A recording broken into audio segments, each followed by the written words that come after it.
My name is Daniel Yoon. I am the founder of Debate Korea, which is a nonprofit organization focused in kind of debate education in Korea and all over the world.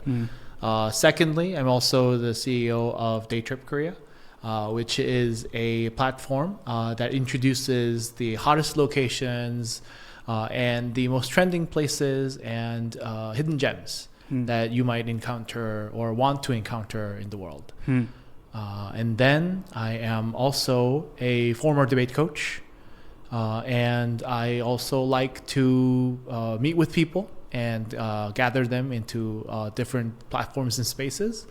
And so I'm currently hosting a club called Zenith Club, which is a network of young individuals and professionals who are really excited in meeting people outside of their boundaries. I will ask you specific questions about like Daytrip, Zenith Club, what you're doing with Debate Korea. But just in terms of like your personal background, the types of profiles that I come across in Seoul that I find most interesting are people that are culturally fluent in both being here or living in Korea, and then also maybe more like Western backgrounds as well. And it's interesting that I think we only had met like 1 or 2 months ago. And the fact that we hadn't crossed paths sooner, even though I had heard of your name a couple times, it was like I was seeing another maybe version of myself in like an alternate universe. So can you just share a little bit about your background and your relationship to Korea and US as well? That's, I think, a very good summary of how I would also project this, because I've been thinking about how my introduction is going to be or what I want to say. And a lot of it does come from my background. I grew up, I want to say, about a third of the time in the States and about 2/3 of my youth in Korea. Okay. And so I went back and forth. Maybe 3 years in elementary school, and then 2.5 years of high school I spent in the US. And other times I spent in Korea. And because I was able to go back and forth during those times, in crucial moments, I have the Korean experience. In crucial moments, I have the American experience. And that allowed me to really think about what it means to be Korean, what it means to be American, and what it means to be in the middle. And I thought, so there's always questions people ask about where do you feel more comfortable, what language are you more comfortable with, and like where do you like more, where do you like living? I have specific answers for every single one of those questions. But the fact is, it's a spectrum. And I have really tried my best to get myself being comfortable in the spectrum while being most comfortable at a particular point. And so I feel very comfortable being Korean in Korea. That's where I would say my zen is. But at the same time, I'm able to communicate or be with somebody and share that cultural experience, basically with anybody on the spectrum. Right. With maybe 0 being fully in Korea and 100 being just never been in Korea but having some kind of Korean background. If we're talking degrees of Koreanness, if we're talking degrees of foreignness, it could be just a random foreigner never being in Korea and still being able to interact with that person. And the reasons why you spent some time in the States growing up, was that out of your own choice? It was just the nature of your parents' situation? Yeah, my parents moved back and forth. And so my dad was stationed in Korea for a couple of years and then had to go back, stationed in the US for a couple of years, had to go back to Korea back and forth until my end of high school. And then he had to go back, but I decided to go to college in the States. And so from then onwards, it was my choice. I see. Yeah. And one of the things as it relates to Debate Korea that I wanted to ask you about is because you've been doing it for, is it nearly a decade now? More than a decade. More than a decade. 12, 13 years, yeah. Wow. And can you share a little bit about, like, one of the reasons I was excited to have this conversation, and I think why we had a very long, extended conversation the first time we met, is partially because of just like your background and your interest in having conversation. Debate, the role that it's played in your life, obviously a very substantial part, given that you've been working on Debate Korea for over a decade now. Yeah. But can you share a little bit about how that started? Yeah, I never expected what I was doing 13, 14 years ago would be something I'd still be doing. So I started debate in high school in Korea for 1 year. It was a very introductory experience for me of doing debate and model UN related activities. It was just like, I'm interested in the world and I want to talk about it. That was how I got to start. And then I went to the States, and then there were courses and clubs specifically targeted for policy debate. And looking at the word policy debate, I thought it'd be like presidential debates where people get to talk about policy for like long periods of time. And I was interested in politics and international relations kind of person back then. And so my natural thought process was, hey, maybe my English can get better because if I'm able to communicate in debate, then maybe I can be better linguistically. I didn't realize policy debate was a very technical, very speed-heavy, competitive sport. It is a very most people, like most of this, we call it spreading in debate. And so what I first started off with in the States was this activity where people spoke faster than most rappers. Wow. And they would go on for like 8-minute speeches non-stop at a speed where it is incomprehensible for a regular American person to understand anything that they're saying. So it is a completely different sport. I didn't realize that'd be my first experience debating. And so it was a very difficult couple of months, just trying to like exercise my ears to get adjusted to what they're saying. The reason why they're going so fast is because the more arguments and evidence you can put into the speech, the more advantageous you are. So it becomes a I have more weapons game, right? So if I have 10 weapons put in this match versus 7, then I have a better chance of winning because I just have more arguments and more weight, therefore. And so it is a very typical way of playing the game that way, and that's how I started debate. So I didn't think I'd stay, but because I had enrolled in the course and my coach back then, because I entered school in the middle of the semester, and so there wasn't a lot of freedom for me to like change classes or anything, but it was very clear that I was lost. And so because I was lost, but my coach was like, I know you want to quit now, but you don't have to worry about your grades for this semester. Just focus on trying to understand what we're trying to do. And so that's exactly what I did. I just tried to understand the beauty behind what debate was and what this competitive activity meant.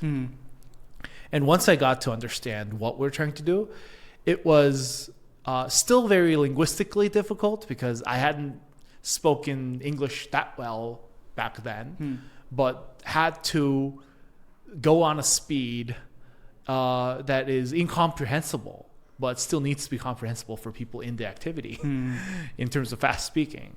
And that means you have to process everything so fast in terms of like thinking about arguments, thinking about rebuttals, thinking about what you want to add more, like how all of these arguments interact with each other, because it is a very competitive sport based on logic. And so A, therefore B, therefore C, therefore D, right? So if you say A, conclusion becomes D. There are 3 logical points that you can attack. Which point are you going to attack? But if you attack point D, for example, that only gets rid of point D. Point C still stands, right? And so sometimes you want to break the logical loop at A to B, but sometimes you want to defeat it at C to D. Sometimes it might be best to say, yes, D is correct. We like D. But what they're saying is, no, D is bad, right? So at which point are you going to attack the linkage of logic in whatever direction is a very difficult decision that you make throughout the process of the debate. And so learning about all of this and thinking about all of this at a very young age, early in high school, got me to think this is a really important activity in developing critical thinking. And I had a lot of fun doing it. And so I didn't think I'd continue until college, but I did. And that's how I got involved in debate. It improved everything from my comprehensive ability to critical thinking, to being able to communicate with people in an effective manner, to listen and think about important events, ideas in the world in a manner that nobody would spend time doing had it not been me debating, right? I would never think about anything like intersectionality of different philosophical thoughts and how they matter into the current world, or what the geopolitical spectrum of different countries in different areas and how they interact with each other. Like, that's a very broad topic, right? But we will talk very broad topics in a very specific format. And that got me to really develop all this. That's why I love debate, and that's why I'm involved. That's a very long version of how I started. And then the short answer to how I started Debate Korea is that all of this was not happening in Korea. All of what? All of what I had described. Even though you first engaged in debate, this policy debate style in Korea. So policy debate style, I had not experienced in Korea. Okay. Policy debate is only in the U.S. I see. So I experienced a very it's a different format called parliamentary debate, but that's also prevalent in the States and all around the world as well. And so I got to experience that, which is a much less competitive in terms of the intensity of the activity, but still very prevalent, and people are still very engaged in parliamentary debate. I experienced that, and then that was also the core of about half of my college experience, because I kind of did multiple different formats in college for debate. And what I experienced in Korea was this is entirely run. The debate community is entirely run by hagwons, private academies. And therefore, it was not necessarily critical thinking, but it was rather everything was written down by teachers, and then kids memorized it. And then they did that in the debate. And so it wasn't in any way the nature of debate. Right. It wasn't intellectually authentic. No. It was a rote practice of following different versions of the same idea that the teacher taught us.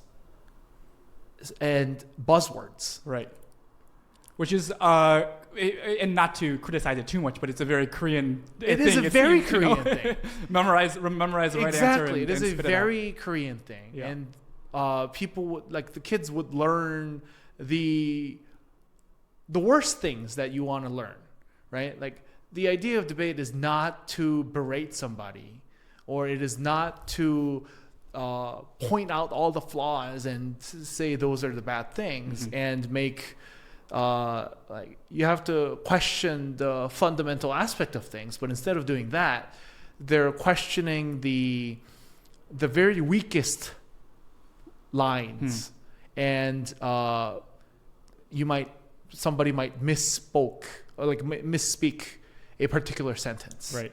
But if you listen to the entire speech, of course you get what they're trying to say. But instead of focusing on what they're trying to say, because they're all kids, they would focus on, oh, but he said that sentence bad, and that means this. Everything doesn't make sense. Right.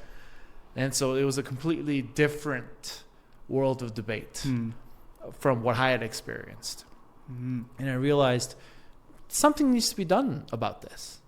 And so all I did was actually host a debate tournament myself. That was my sophomore year of college. Huh. Yeah. You hosted that in the In US? Korea. Or you, okay. In Korea. Wow. Yeah. So that was my first exposure. Was like me realizing there's so much private education and hagwon base behind the debate community in Korea, and what can I do to maybe potentially change that? And so I hosted a debate tournament for high school students. That was 2014. Wow. Yeah. And today, this hagwon structure of debate that you described, it still exists. It's still there. Ah, interesting. Wow. And so you founded Debate Korea, was it when you were at Cornell, or this is after you had graduated? So I have a very elongated, long relationship with Cornell in that I started college as a freshman in 2011, but I graduated in 2017. But I only spent 6 semesters as an undergrad. Huh. Because you were taking gap years? I was taking a lot of gap years. Which is a very common thing in Korea. It do, is. Right? Military service. Yes. And also I had to spend time, like I had ankle surgery. And so I took some time off for surgery. Took some time off for Debate Korea as well. So I started the first debate tournament I've hosted was 2014. And then that evolved into being Debate Korea at around 2016. And so for the first 2 years, it was more of a casual club that wasn't really named anything apart from, hey, let's host debate tournaments. And then it was like, realized we needed like identity and like registration and stuff. And so we started registration. We registered the nonprofit in 2016. Yeah. And like I went to a high school. It was a public high school in the suburbs of Chicago. It was a fairly big size, but it wasn't like an elite, high school per se. But they did have a debate team, and most, I think, public high schools in the U.S. have debate teams. In Korea, in terms of debates and how active people are involved in debate at the high school level, is it mostly just like private institutions that have some international background, or even just like at a regular public school outside of Seoul, you might see people actively involved in debate? So I think we can divide that question into twofold. One, English debate, and second, a Korean debate. Because Korean language debate, there is more of that kind of exposure around different schools. And so, but it's lumped into public speaking, debate, speech, oratory. All of that is like kind of jumbled into one. And it's usually called debate societies or debate clubs, but what they would do in there might completely vary. There's not like a singular format of what happens at a particular debate club. It could be a public speaking club, and all they would do is like do presentations or like speeches. Like would still call all of that like debate in the Korean sense. Okay. And so a lot of that does happen in Korean public schools. English debate is very, very limited. It is almost exactly what you would expect. Yep. It being targeted for people who want to go to universities abroad, go to international schools here, and are in more elite schools. Okay, makes sense.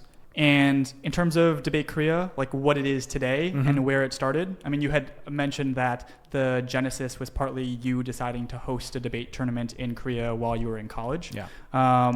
What did it become? And I guess, like, tell me a little bit about the evolution of the organization. The evolution now is, so 10 years ago, 12 years ago, I thought that the only way to kind of approach this would be to host debate tournaments and have people really immersed in the activity, specifically in parliamentary debate or policy debate. So like actual debate, academic debate competitions, or I had thought were the only way out to kind of solving this rote-based, memory-based education system and people not really able to express themselves for two different reasons. One being they're never trained to do so, so they don't know how to. And secondly, they don't know what to say because they've never had their own opinion. These are two largely different but still very important problem areas that I identify in the world today in Korea. And so the organization evolved in a way that addresses both of these concerns, which might not necessarily be solved only through competitive debate competitions. And it could be anywhere from hosting conferences to workshops, lectures, to various activities that involve communication and involve some kind of critical thinking, innovative thinking, that gets people to step out of their boundaries, to think outside the box and come up with more creative solutions, creative ideas, and in that process have debating or communication or public speaking integrated into that approach. Interesting. And so we now have a larger spectrum of events that we would host and programs that we'd run. Very cool. And the, I guess, elongated Cornell experience that you had, like immediately after that, were you working on Debate Korea full time after that? Has it been a full time project for you? Yes, it has been a full time thing, and in the process, I was able to actually. Cornell invited me again after after my graduation. Cornell invited me to coach for the debate team. Cool. And we were preparing for the World University Debate Championships. It's the largest academic event in the world, actually. And we were planning to host that event in Korea. Wow. That was Debate Korea's like major goal during the first early years, was to host the largest debate tournament in the world. And I was able to get the cooperation of the university to kind of delay my coaching start period for a year and have me focus in hosting that event in the World Debate Championships in Korea. That was the plan. And then COVID hit. And so we had to delay this process even more. Yep. And so I was involved for a year doing my master's and coaching for the Cornell team for 1 year. And then hosted the World Championships virtually online. It was supposed to be 2,000 people from 90 countries gathering in Kintex, the largest exhibition center in Korea. But instead it becoming a 2,000 person Zoom call. Wow. That's wild. So that was fun. And we had to completely change everything that we had known because we were a event hosting company, Right. that turned into a fully Zoom virtual format. And so that was a rough transition that we had to go through for a while as well. But after that, the reason I said elongated Cornell experience is because I had 1 year of my master's and coaching before COVID, and then I had 1 year after COVID.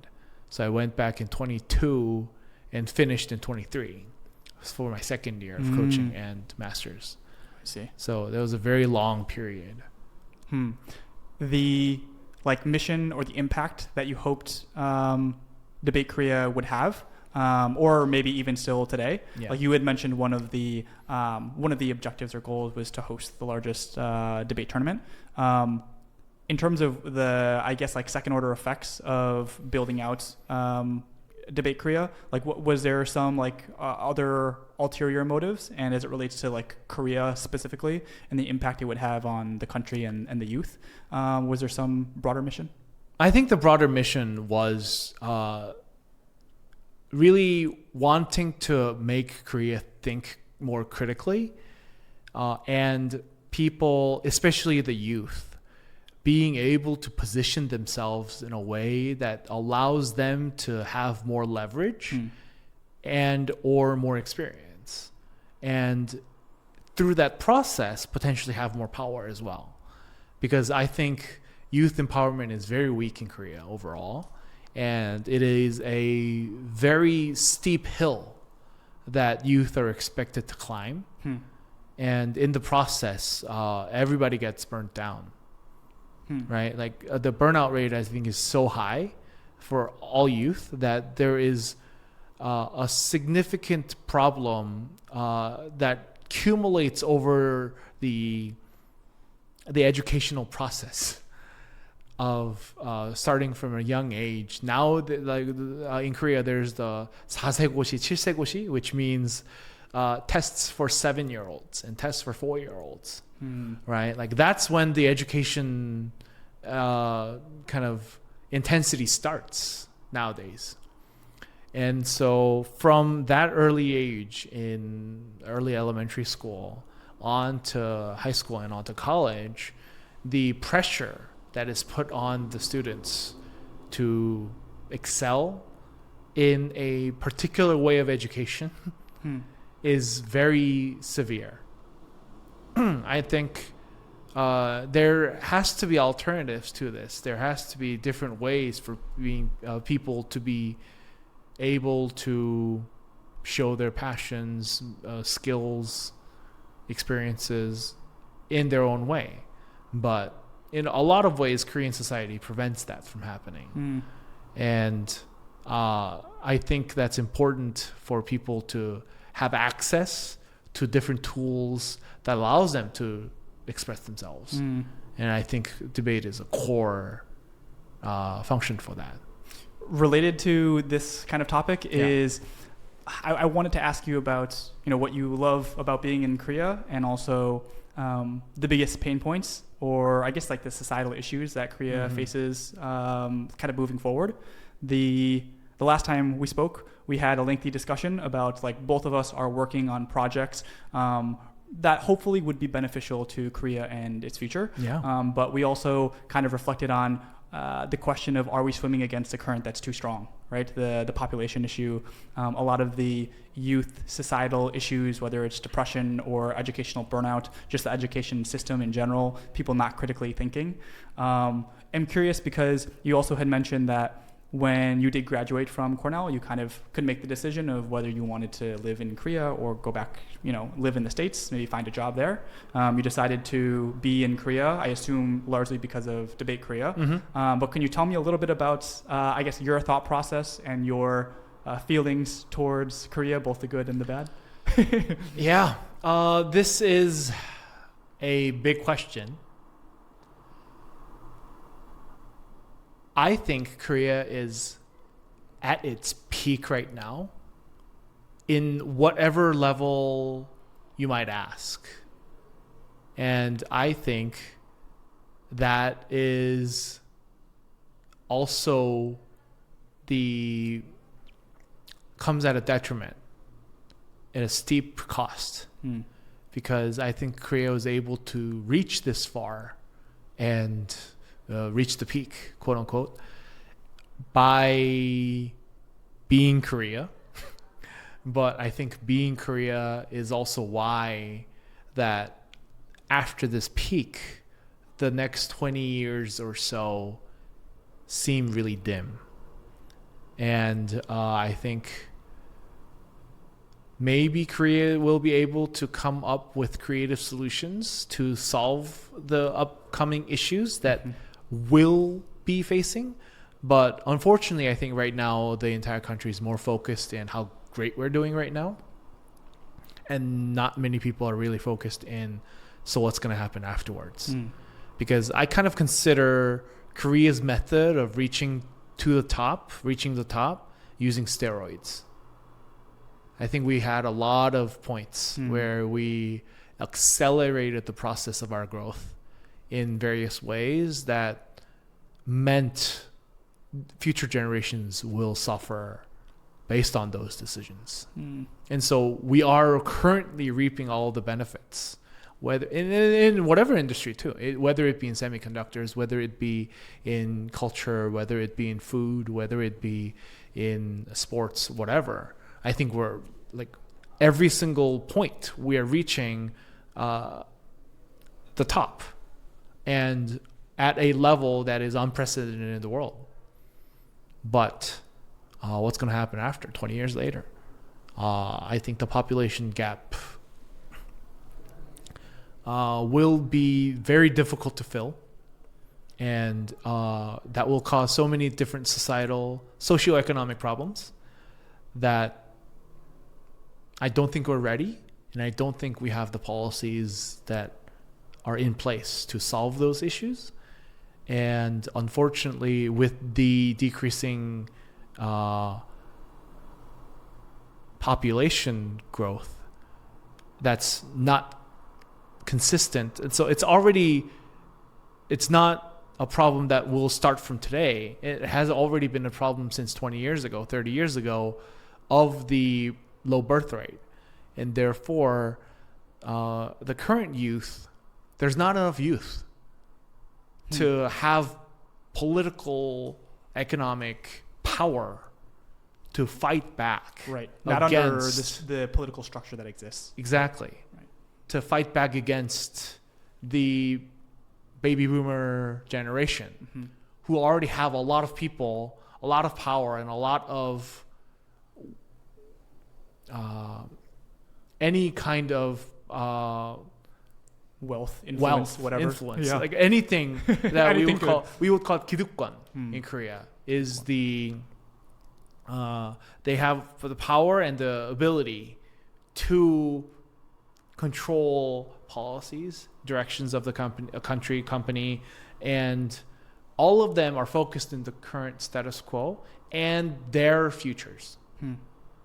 Nobody is focused in what the kids would go through, the youth would go through 20 years later, because they still want their pensions. They still want their society to move forward.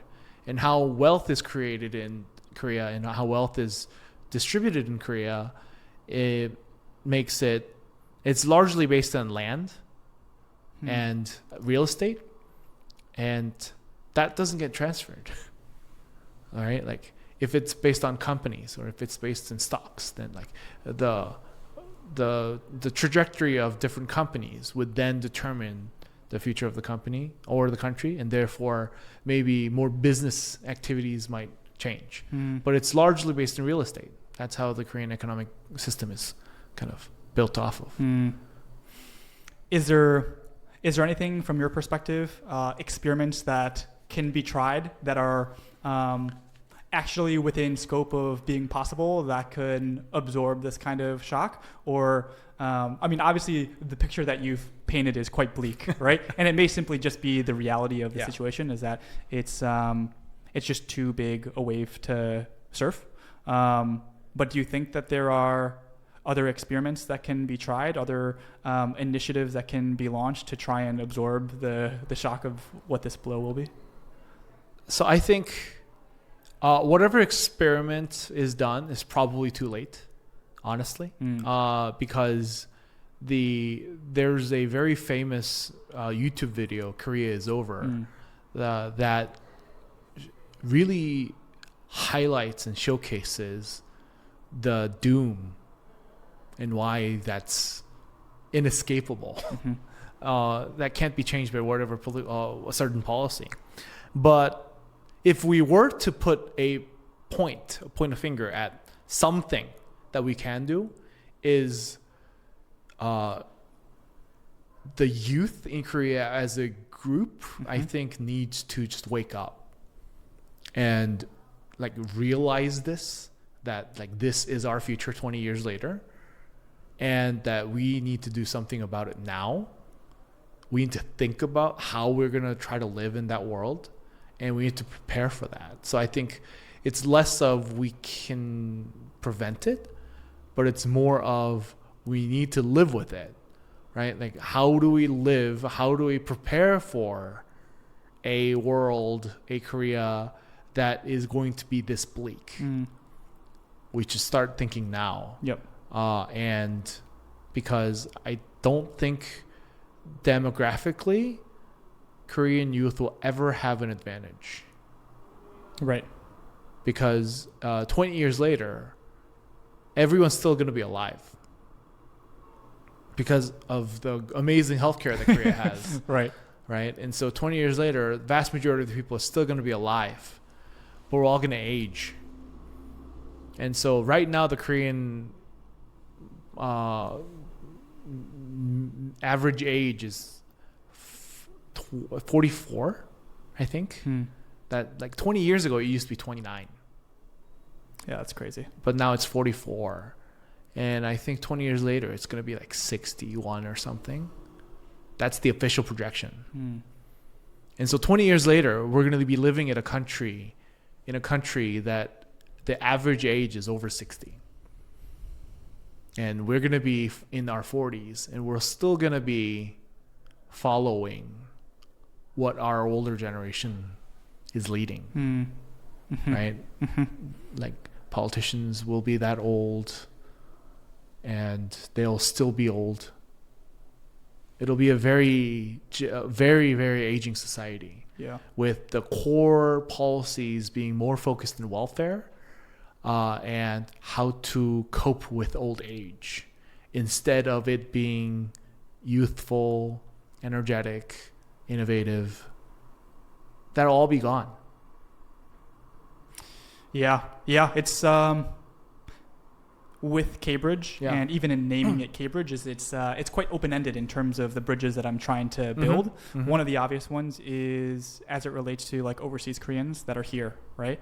And when it comes to experiments that I think are worth trying or things that I think are worth investing in, is when you do have these waves of, let's say, Korean American backgrounds that do come back to Korea, is trying to build incentives for them to find it attractive to be here, right? Or to have communities or the social infrastructure so that if they decided that they would be open to coming here and starting a life here, that Korea would be welcoming to that, right? Unfortunately, it's very, very tricky, right? And it was part of the reason why I was surprised that Korea has made, especially even with this facility that we're recording in, this is funded mostly to try and get foreigners to come to Korea and start businesses here, right? But it is a pretty big reach to get foreigners that have no historical ties to Korea to start a life here and decide to stay rooted here. I think that Korea would have better luck if it looked at overseas Koreans that have had, parents, grandparents who have lived here and who maybe have family here already. But it's interesting to me that there is no community that is absorbing or providing resources to these people so that they can assimilate well, right? So that to me feels like low-hanging fruit. Maybe it's not as low-hanging just because execution-wise it's very difficult. But an area where I feel like an experiment should be run, right? The other thing is, even as it relates to K-Bridge, and it is bridging hopefully cultures and different countries, but also bridging generations as well. Because it does seem like if the older generation, they continue to live and the healthcare system is good, so it continues to support them, there is bitterness and resentment that grows, right? And not a lot of dialogue across generations as well. And so one of the things that I hope to do is to have an environment where more conversation and maybe shared understanding can be reached, because it just doesn't seem like there's much that happens. And even amongst the younger people that I have interactions with, you can just hear subtle remarks about how people are very frustrated with the older generation. 100% agree. Yeah. And I think you said low-hanging fruits, but I don't think they're low-hanging fruits. And I think it's largely because, and it's one of the reasons why I'm still running Debate Korea to this day, is that those problems, I think, occur because Korea is such a like, it's a very, what's the word for this? Like same people? It's the same people. Homogenous. Yes. It's a very homogenous community overall. Right. And it is very difficult for people to accept difference. And so I always comment, Koreans, especially older Koreans, tend to mix the word different and wrong. They misuse them to be the same. And so in Korean, it's 다르다 and 틀리다. But people like to say, oh, we're different. But instead it comes out as, oh, we're wrong. But the moment we say we're wrong, that means you or me, one of us is wrong, right? And always the target is you, right? And so somebody who is different from me is assumed to be wrong. That is not in any way a welcoming environment. But the fact that that is so ingrained in our linguistic nature, I think goes to show how we are less inclusive and how we are less accepting of the wide amounts of differences that may happen outside of the country. Yeah. But because we're so similar inside this country, Yes. that any kind of difference is viewed as a layer that can put us apart. Yes, Yeah. yes. I mean, when you think about let's say the future downfall of Korea, if we are at the peak right now, there are these open questions of what will drive Korea's economy in the future. And one of the things that, like, obviously Japan has invested a lot into, and Korea has started to as well, is tourism activities, right? You are also CEO of Daytrip, right? Yeah. For somebody like myself, I didn't know much about it. Just in having conversations with people, a lot of people in Korea know about it. Can you describe what it is and also how you fell into this position of running this?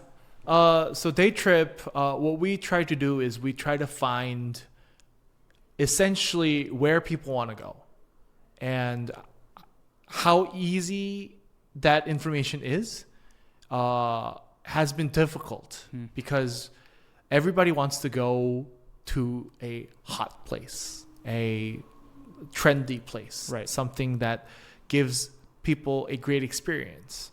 But that's difficult to find because whether it be the tools that enable them to find locations, whether it be the particular locations that they want to go to, whether it be their experiences, everybody has slightly different preferences, but there's no app that tells you, oh, this is a hot place, this is cool.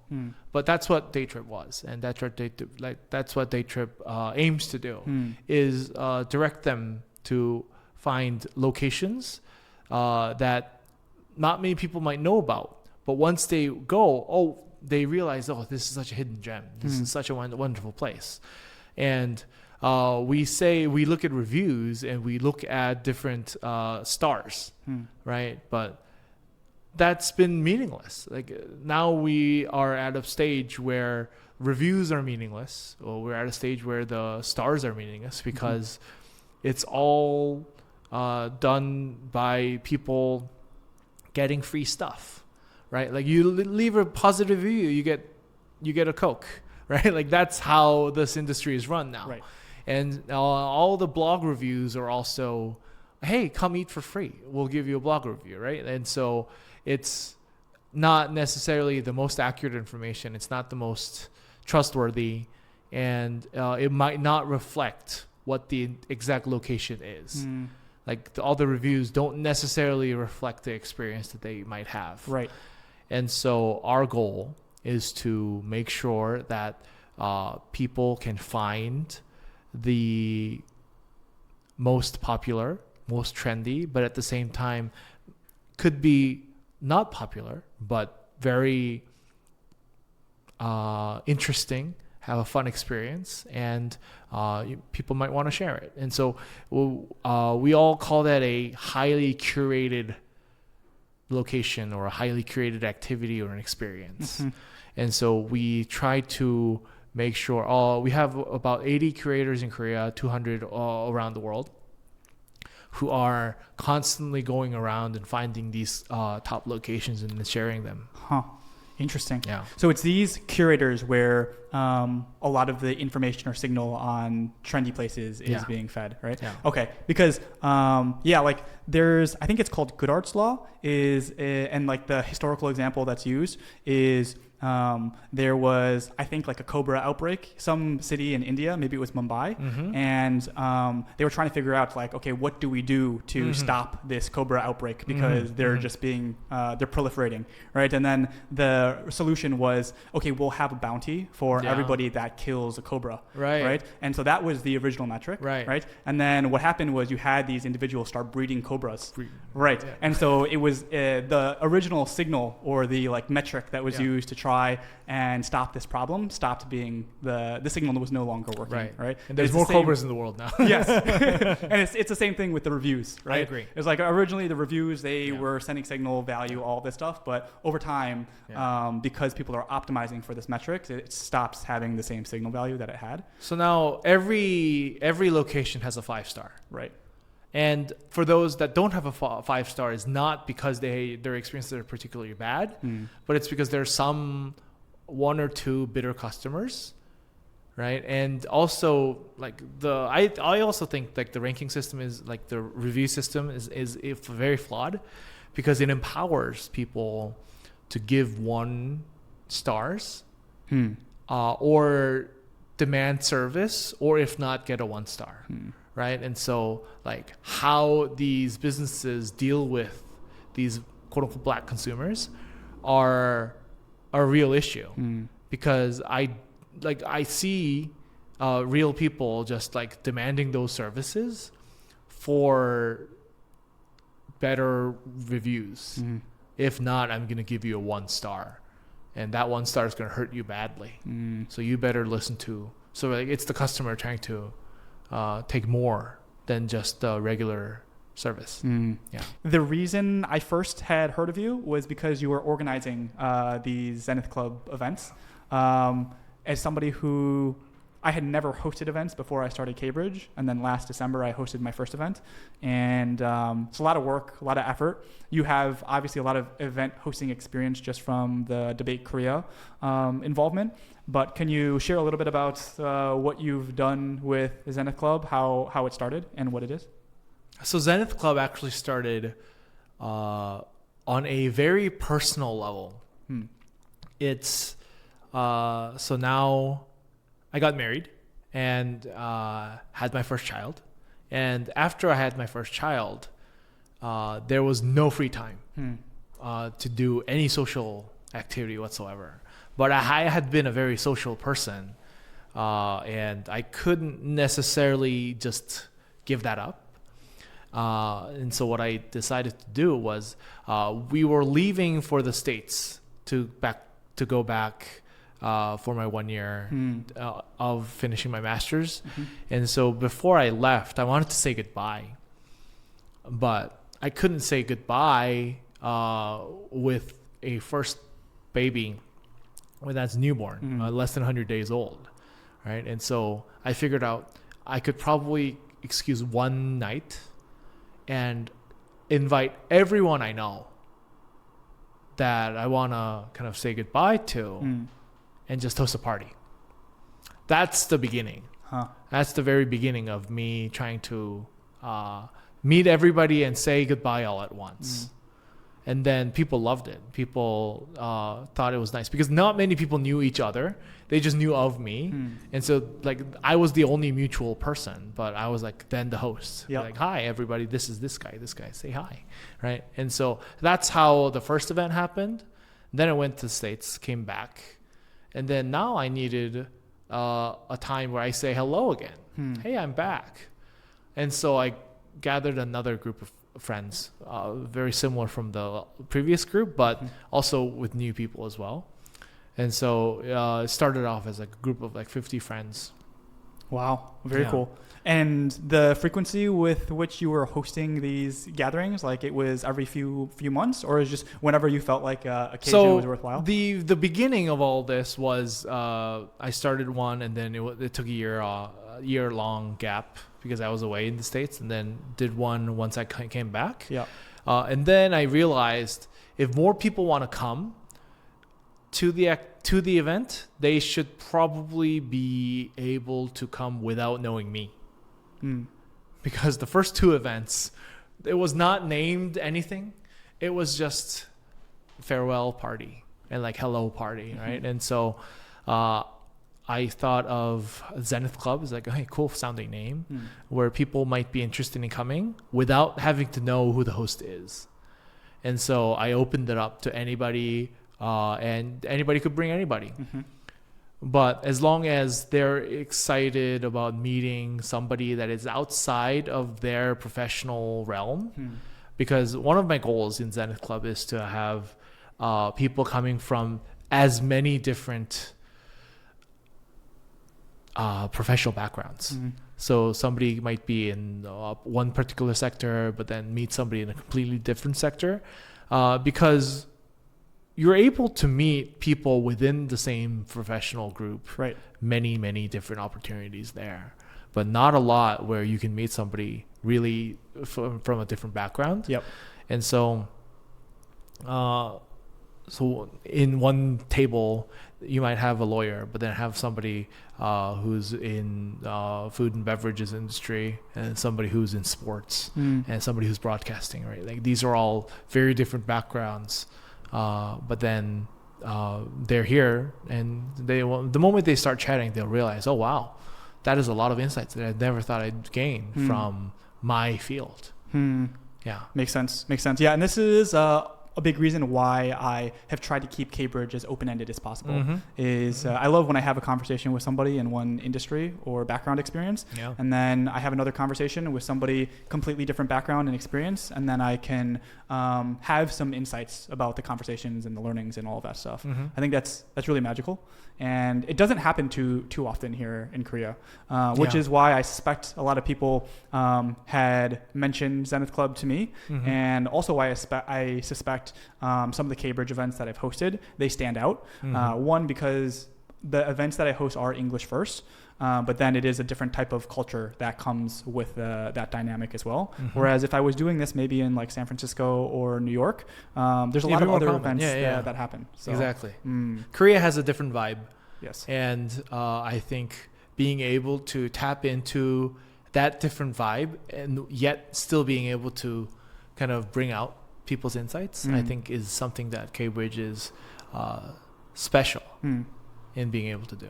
Thank you. I hope so. I hope it continues to do that. One of the things that I did want to ask you before wrapping up as well was we talked a little bit about many of the challenges and frustrating aspects about future of Korea. You had mentioned that in terms of you as an individual, maybe where you're most comfortable is in the context of being here, working here, operating here. In terms of what you love, or I guess some of the unique attributes that like Korean people or Korean society has to offer, are there a few things that stand out with respect to like what you love most about living here? I think the beauty of Korea is that Koreans can get things done. And it's usually, no matter what the circumstances are, people are able to get it done. And it's that sense of, it's a very interesting combination of a sense of belonging, and it's also a sense of identity, but at the same time it's a sense of completion, being able to do something in a committed manner with full responsibility for people being aware of what they wanted to do. And like that's how this country got so far, is that determination. And I think all of those are very successful attributes of Korea that I highly enjoy and highly respect as a Korean myself. And so I think those are attributes that really need to be present again in kind of dealing with the future. Yep. Because I think what I really enjoyed and loved, but has decreased significantly over the past years of Korean that I miss is the sense of community and the sense of kind of mutual growth. In Korea now, it is a very in Korean it's 각자 도생, but self-survival is the common theme now. You don't help each other anymore. You don't talk to your neighbors, and we don't engage with people around us. But I think that used to be the strength of Korea, in that we were able to help each other, and people grew in communities, and that's how things move, right? But at some point in our history, it's kind of transitioned into a maybe too much of a survival mindset has happened. Yeah. Yeah. It is interesting just being here. It's like Korea is collectivist, right? It's homogenous, as we had mentioned before. But then it's also like very competitive and very cutthroat, right? And oftentimes I think the viewpoint is most endeavors in life are a zero-sum game, at least from most Korean people's mindset. And so if you try and you be collaborative or try and figure out where are the win-win situations, it's not easy to navigate those or to will those into existence in Korea, right? But who knows? Hopefully, there's the opportunity to develop this. I mean, I really, really hope so. Yeah. I am betting that Koreans will find a way to survive all of this, but it will be a very daunting task indeed. In closing, in terms of the things that you have for the rest of the year or looking into next year, as it relates to Debate Korea or otherwise, what are the big things going on in your life? Are there ways that Cambridge can be supportive or helpful?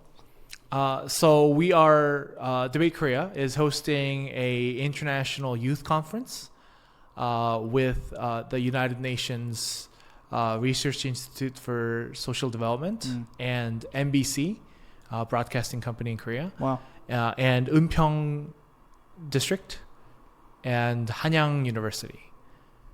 And we are trying to host a global conference. We've just finished all 5 of the regional dialogues.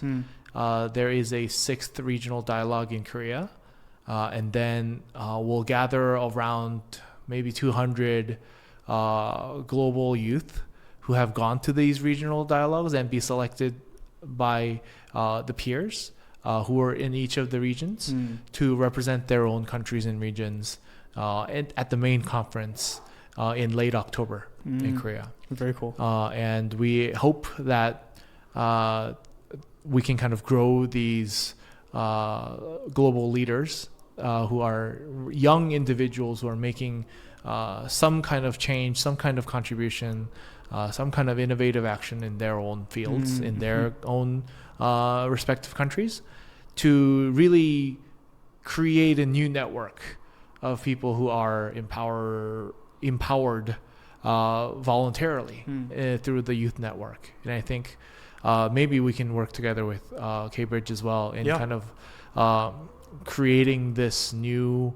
wave of people who are empowered, who can create change. I think there's a huge discussion in the States around like higher education and the ROI in terms of attending college, right? Yeah. And then one of the big issues is like, what's the quality of the K through 12 education system, and what is the pipeline for producing, I guess, people that are intellectual, very high in terms of critical thinking. And I think the last time we had a conversation, it was also similar around the youth in Korea, right? Yeah. And what is the product or what is the effectiveness of these individuals when they hit college and immediately upon graduating? What are they able to do in the job market and things like that? Yeah. And I think there was some discussion around, it's unfortunate that it's not better, right? And so I think obviously having organizations around like Debate Korea hopefully is a way to stimulate more of kind of a change in that direction. So I hope Cambridge can be helpful. Yeah, I'm sure we can probably make something to kind of brew up. Yeah. I appreciate you spending the time. We were chatting before the recording about how it's almost like you have 4 different jobs. Yeah. Maybe 5 if you include some of the Zenith Club stuff that you've hosted. Yeah. So really appreciate you making the time. Thank you for having me. It's been a pleasure.